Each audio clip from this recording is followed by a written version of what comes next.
L'amortisseur est un des éléments fondamentaux de la suspension du véhicule. Sa fonction est d'arrêter les oscillations du ressort et d'offrir contrôle, adhérence, stabilité et confort aux occupants du véhicule.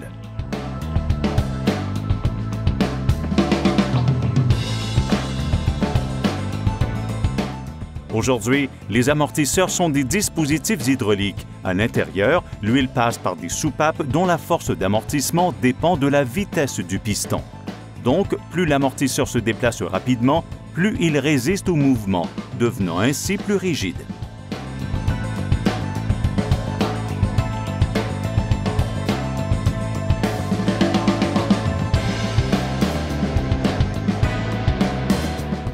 Le type d'amortisseur le plus utilisé actuellement sur les véhicules motorisés est l'amortisseur hydraulique télescopique.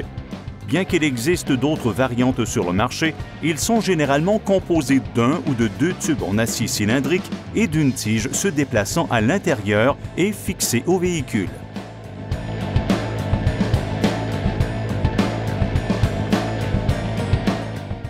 Dans ce système, des soupapes calibrées permettent de régler les forces de compression et de rebond en contrôlant le débit d'huile passant à travers eux en fonction des conditions de conduite.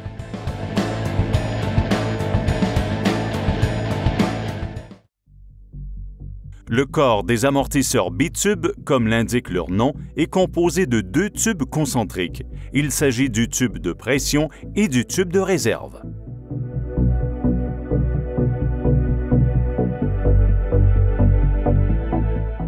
Pour que l'amortisseur puisse jouer son rôle correctement, le tube de pression doit toujours être rempli d'huile, car les soupapes ne pourraient pas bien fonctionner simplement entourées d'air.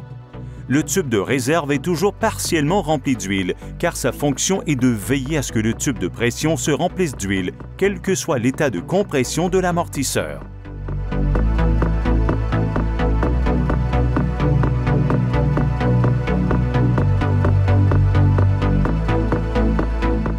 Les deux tubes sont séparés et une soupape de compression se trouve à la base du tube de pression.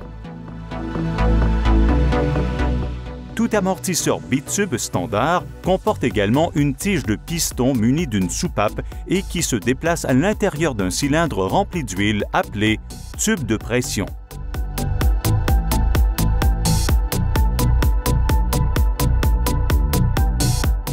Dans cette soupape de rebond, trois éléments contrôlent le débit de l'huile. Des disques flexibles avec orifice de purge pour contrôler la force à faible vitesse du piston, un jeu de disques flexibles pour contrôler la force à vitesse moyenne et un cylindre central perforé ou interface qui gère la force à grande vitesse.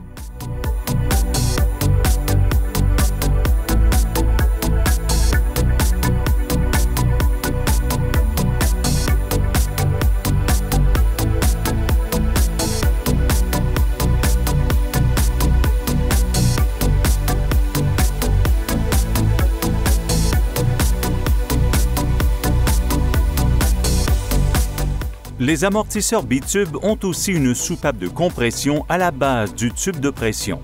Sa configuration est similaire à celle de la soupape du piston, mais inversée. Elle est également plus petite pour tenir compte de la force d'amortissement fournie par les ressorts hélicoïdaux pendant la compression et autres éléments élastiques de la suspension.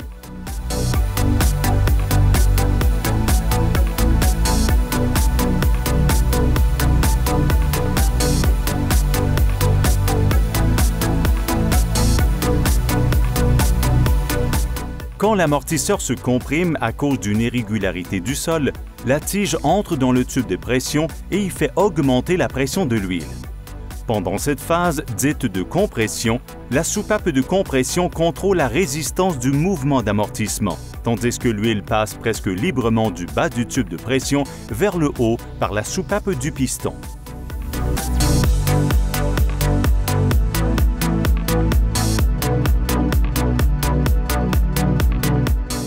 L'augmentation de la pression de l'huile dans la chambre de travail fait s'ouvrir progressivement la soupape de compression et l'huile excédentaire passe de manière contrôlée dans le tube de réserve.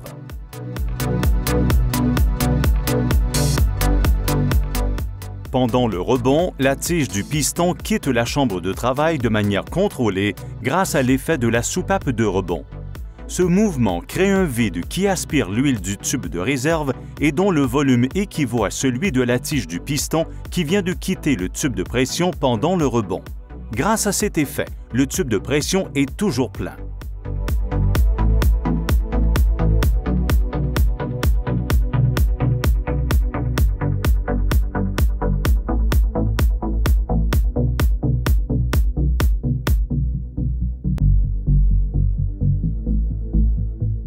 Dans la plupart des amortisseurs bitube, l'air ambiant du tube de réserve est remplacé avec de l'azote comprimé, dont la pression varie de 60 à 150 psi.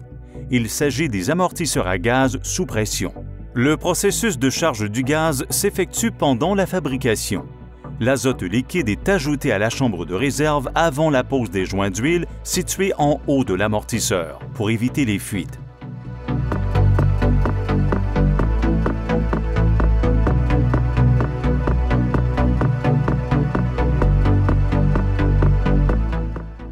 L'avantage principal de l'ajout de gaz pressurisé dans l'amortisseur bitube, c'est qu'il permet d'éviter le phénomène dit d'aération ou de moussage du liquide hydraulique qui se produit quand des bulles d'air se forment dans l'huile à cause de changements de pression excessifs quand l'huile traverse la soupape du piston à grande vitesse.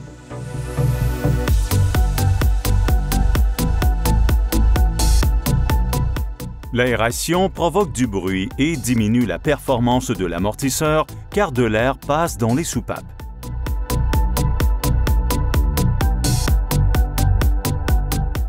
Dans le cas de l'amortisseur bitube à gaz, l'azote comprimé à basse pression empêche la formation des bulles d'air qui causent l'aération et qui entraînent des conséquences négatives pour la sécurité du véhicule.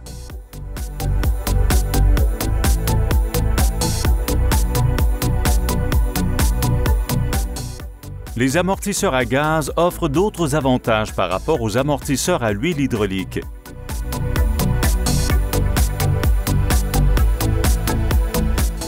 Le gaz pressurisé dans la chambre de réserve pousse l'huile dans la chambre de travail qui reste ainsi toujours pleine.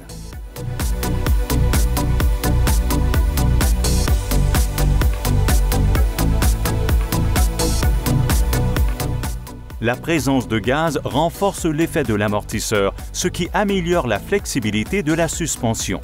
Quand l'amortisseur est comprimé, l'huile qui remonte de la chambre de travail entre dans la chambre de réserve et comprime le gaz qui s'y trouve.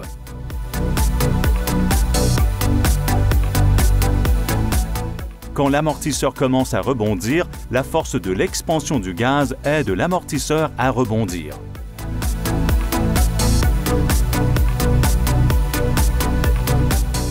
Il en résulte que l'amortisseur réagit plus rapidement, ce qui aide le pneu à garder plus longtemps le contact avec le sol et améliore ainsi la sécurité du véhicule grâce à une meilleure adhérence du pneu et un contrôle plus efficace de la direction.